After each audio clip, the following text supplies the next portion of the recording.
in a quiet corner of our bustling world where time appears to flow like a gentle stream, there looms a story almost forgotten.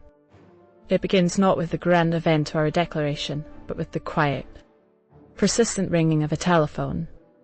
Imagine a rotary dial, its numbers worn smooth by countless fingers, sitting on a small wooden table in a house filled with echoes of the past.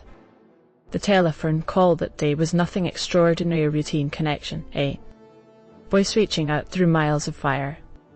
Yet it became the thread that wove together two distant hearts and two distinctly different eras.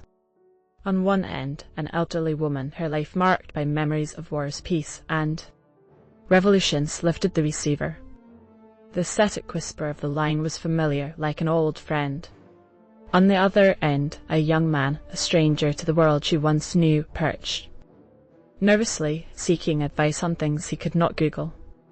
He was wrestling with life's questions, the kind that existed long before the digital age.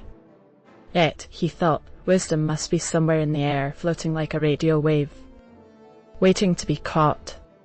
As the conversation unfolded, the young man encountered a voice laden with stories.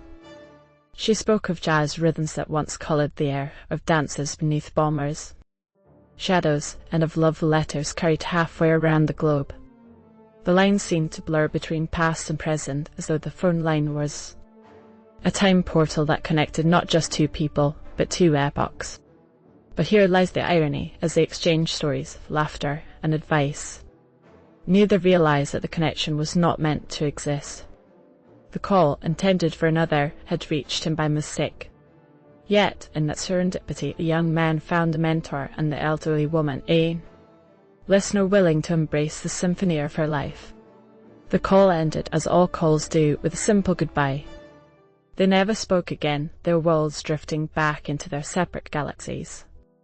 Today, we ponder, was it really a mistake, or did time itself decide to stitch together a fleeting tapestry of human connection?